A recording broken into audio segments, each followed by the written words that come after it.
Hey everybody, Tyler here. This video on Jean-Luc Godard's Breathless will be an experiment in a new interactive video essay format. So you can expand upon the information and references in this video by clicking these buttons, which will pause this video and open a new window. These buttons will only expand on the information, so if you do not wish to click them, or if you're on a mobile device, no worries. The video will play through like normal. Let's get started. Breathless was Jean-Luc Godard's first feature film and premiered in 1960. Alongside Francois Truffaut's The 400 Blows and Alain René's Hiroshima Mon Amour, both released a year earlier, Breathless is credited as starting the French New Wave movement of the 1960s. The French New Wave marked a change in production by rejecting the practices of the normal films churned out by the studio system and instead favoring new modes of production based around experimentation and the rethinking of film form. This included favoring real locations over constructed sets and sound stages, available resources over big budgets, lightweight cameras and small crews over large productions, and pretty much breaking all the conventions considered at this point to be the rules of proper filmmaking. Breathless is one of the most influential movies ever made, making popular several concepts that are still used today and inspiring a vast array of filmmakers and their films. This includes Pulp Fiction, My Own Private Idaho, and Bonnie and Clyde, to name a few. And Godard was actually approached to direct Bonnie and Clyde, but was passed over by the producers after he planned to set the film in Japan with Bonnie and Clyde as teenagers. The story for Breathless was written by Francois Truffaut and Claude Chabrol, who gave it to Godard after they decided not to make it. Godard had only made a few shorts at this point and was unknown as a filmmaker. So Truffaut and Chabrol wrote to the producer while at Cannes, where Truffaut had just won the Best Director award, and told him that they would work on the film so that Godard would be allowed to direct. However, Godard's changes to the story apparently made it very different than the original treatment. Godard actually made up a lot of the dialogue as he shot. It was a philosophy of his to try and capture real, spontaneous moments. All the dialogue was dubbed because the camera was too loud, and Godard was usually feeding the actors lines from behind the camera. This philosophy inspired the unique documentary style of the cinematography. It was shot almost entirely handheld using only available light. Quand on a tourné à bout de souffle, l'idée était de dire c'est un reportage qui est fait comme se faisait un reportage à l'époque, c'est-à-dire donc la caméra à l'épaule et pas de lumière. Donc pour moi, je veux dire, c'était pratiquement la même chose que si j'avais fait un reportage dans une unité combattante. Bon, c'était, ça représentait pas un risque réel. It should be noted that Robert Drew's Primary and Jean Rouch's Chronicle of a Summer, two major films at the forefront of the direct cinema and cinema verite movements respectively, both came out around the same time as Breathless.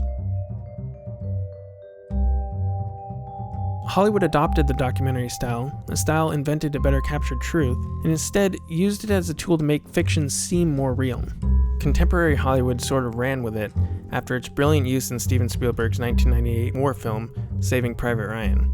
This style, once used to manipulate a sense of reality into the minds of an audience well-versed in fly-on-the-wall documentaries, field journalism, and amateur home video, has now been transformed into a device used to try and heighten suspense by giving a sense of a physical presence to the cameras and therefore the audience's point of view. Some of the best applications of this style occurred during the Hollywood Renaissance.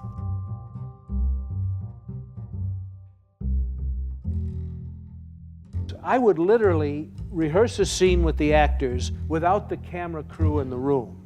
I would tell the director of photography who does the lighting, I'd say, well, they're going to be roughly in this area over here, and roughly. So what do you mean roughly? I said, we might go here, you might, I don't know what they're, just let's light the set from here to there. So what can we learn?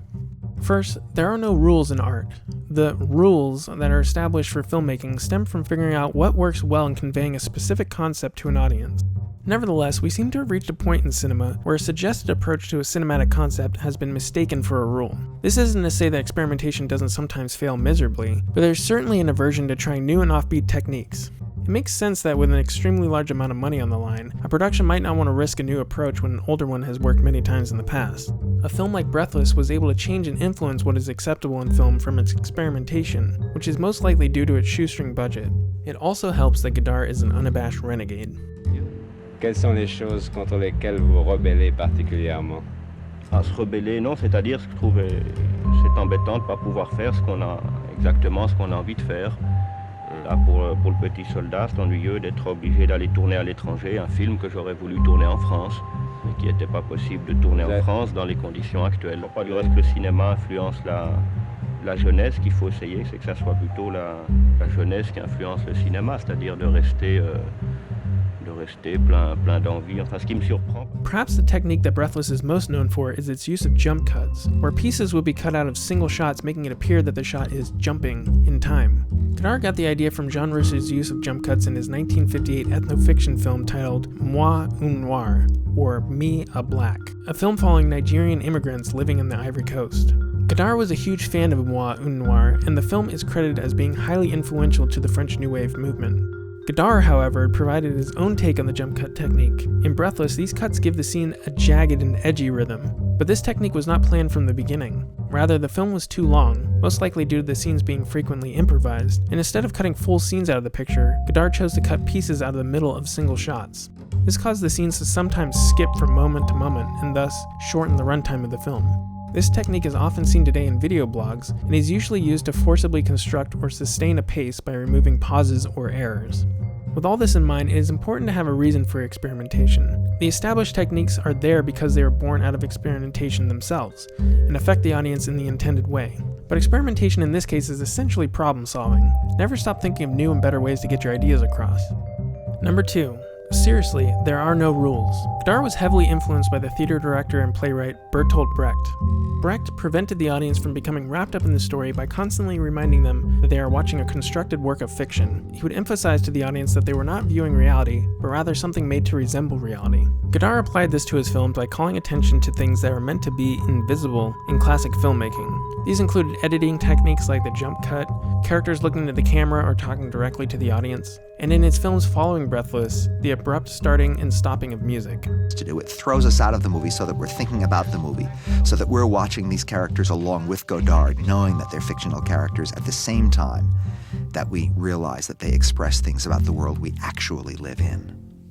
Godard was very strongly influenced by the great German playwright Bertolt Brecht, who wanted to accomplish exactly that, who wanted people not to be absorbed in the story in a psychological way, wanted people to be thinking about the story in an intellectual way. That way you can have a dialogue with the work of art. You can think about the world that produced that work of art and whether you might want to change that world.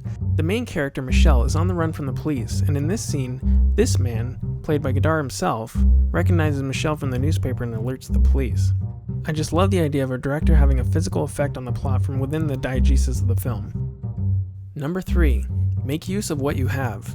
A major tenet of the French New Wave movement is being resourceful.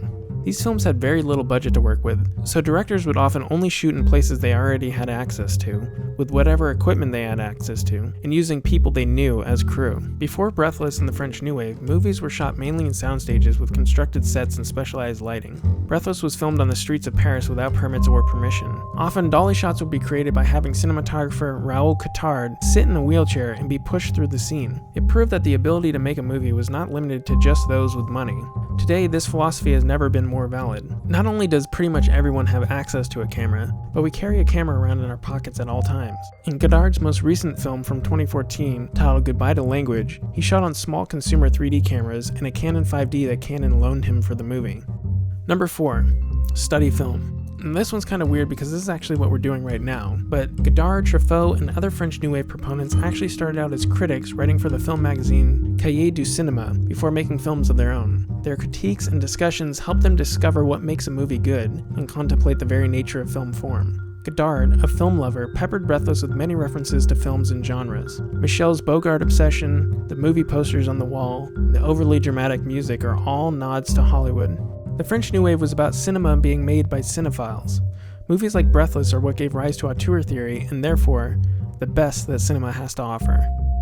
Thanks for watching. Feel free to let me know if you enjoyed the interactivity of this video. Did it make the experience better? Was it too distracting? If you have any suggestions, I'd love to hear them. And if you're new here, please hit that subscribe button now because there are plenty of new videos on the way for cinephiles like you. Thanks again for watching.